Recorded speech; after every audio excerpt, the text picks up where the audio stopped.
Vsako leto dijaki gostinske šole pripravijo tukaj na dinamičnem vrtu ob koncu sezone neko predjed oziroma za vse tiste, ki kolesarijo, za vse tiste, ki pridejo sem. Letos pa žal je COVID-19 pripeljal precej manj ljudi.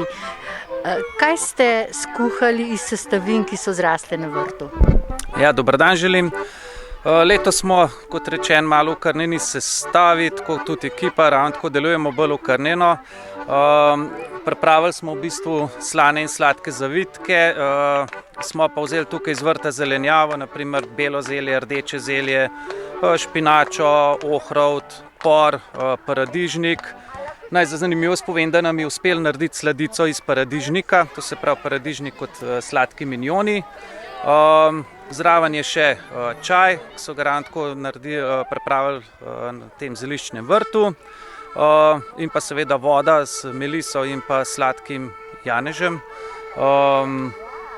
Letos je šlo vse bolj tako na hitro, ker zaradi dovoljenja nas niso toliko prej poklicali, se nismo mogli toliko organizirati, je pa res proti prejšnjim letom smo imeli še enolončnice, veliko več je bilo ljudi, bolj živahno je bilo, tako da pač letos je pa situacija temu.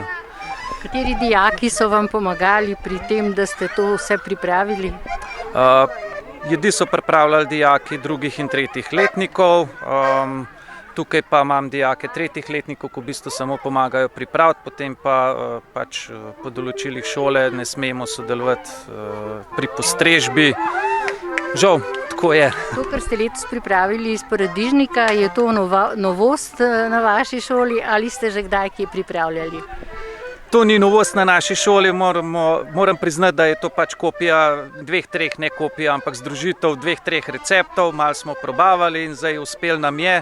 In te gosti, ki bodo prišli, bodo v bistvu poskusni zajčki. Lahko pa mogoče, če je to toliko novost, da patentiramo. Pač včasih skušamo kakšno novost iz 3-4 receptur skupaj dati, treba je majhen testirati, probavati in potem nastane izdelek. Ponovno je sezona zaključena, vi pa predstavljate vse tisto, kar je zraslo na biodinamičnem vrtu, letos že kar 7. leto, ampak sicer v manjši meri obiska kot sicer, ker pa je v letošnjem letu nas spremljevalec že več kot pol leta koronavirus, pa pravite, da se tudi vi borite proti tem in imate zelišče Sladki pelin. Kakšno zelišče je to? Ja, mi se tudi nekako soočamo s to novo nastalo situacijo tukaj na vrtu. Zato v ta namen seveda poskušamo vzgojiti čim raznovrstnejšo zelenjavo na eni strani in na drugi strani seveda tudi zdravilne rastline, s katerimi si pomagamo pri krepitvi našega imunskega sistema. In ena izmed takih zdravilnih rastlin je tukaj pred nami, to je Sladki pelin. To je vsekakor rastlina sedanjosti in prihodnosti, lahko rečem zato, ker ima zelo, zelo učinkovito protivirusno delovanje in ga lahko pač tudi seveda uporabljamo v obliki hidrolata ali pa v obliki zeliščnih kapljic, zeliščnih tinktur na eni strani in na drugi strani tudi kot čaja za ta namen, da si pač krepimo naš imunski sistem.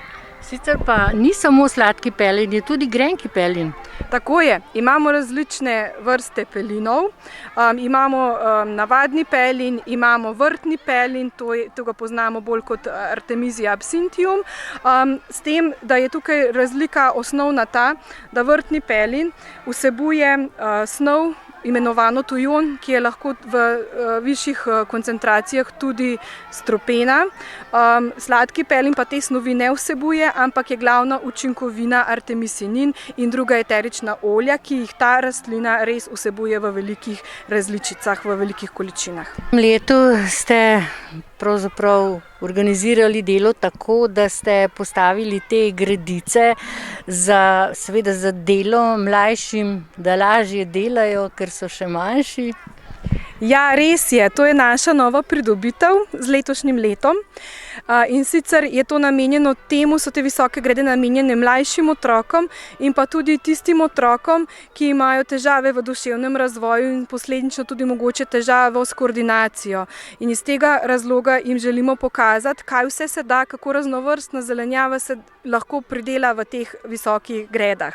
Res smo jih tako pripravili strokovno in vidimo tudi lahko zdaj, da se nam je pač to tudi je obrodilo sadove. In kakšna zelenjava je zdaj tukaj v celi vrsti, v kateri se nahajava?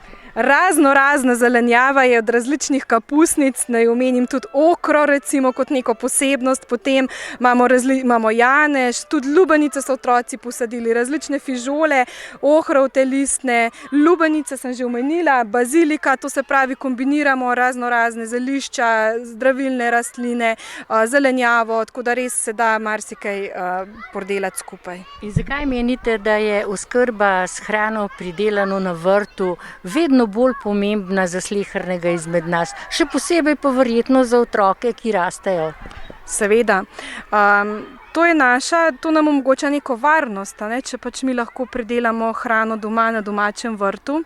In tudi tam na tem našem domačem vrtu zraste taka hrana, točno taka hrana, kot jo mi potrebujemo in sploh otroci, da se lahko pravilno rastejo in pa razvijajo. Tukaj na tem šolskem učnem vrtu pač mi še posebej te biodinamični metodi pridelujemo zelenjavo, kjer uporabljamo preparate, posebne preparate, s katerimi še močneje vplivamo na to, da pravilno potekajo rast in razvoj in da res rastline se razvijajo tako, kot je potrebno, brez dodatnega kakršnega koli fitofarmacevtskih sredstev ali pa umetnih mineralnih gnojil. Kot sama spremljam vas že kar precej let, vidim, da je tukaj zelo rodovitna zemlja, da vse skupaj zelo dobro raste. Ja, mi se trudimo biti čim bolj pestri, čim bolj raznovrstni. Tudi to nam omogoča, da potem z leti, to so procesi, ki potekajo v naravi, če mogoče samo tako povem. Uporabljamo gnoj iz roga, se pravi te posebne preparate na eni strani in na drugi strani tudi komposte, se pravi s komposti oživljamo tla in pa s temi posebnimi preparati. In to je temelj vsega, se pravi temelj zdrave prehrane ali pa zdrave hrane vedno izhaja iz tal. In tukaj se nam to zdaj že kar bogato obrestuje. Čemu ste vi letos dali največji poudarek na tem vrtu? V bistvu predvsem smo dali poudarek na ureditvi rastlinjaka pa teh visokih gred.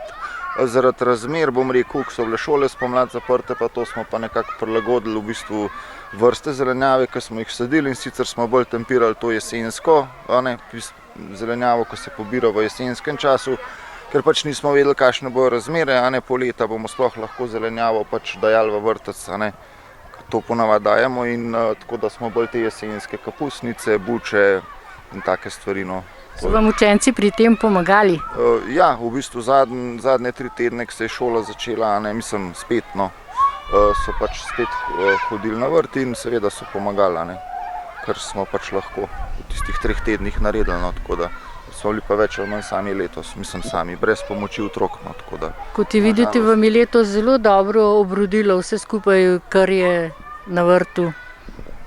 Ja, res je, leto je bilo, kar saj poletje je bilo precej, bom rekel, tako deževno, ampak bom rekel dobro deževno v smislu, da je nekje dež dobro zalil na vsakih nekje 10 dni, tako da dejansko neke potrebe po zalivanju ni bilo, bilo je pa zaradi tega mogoče malo več pletja, pa mogoče kakšne težave s kakšnimi boleznimi, ampak smo jih pa pač tudi uspešno prebrodali.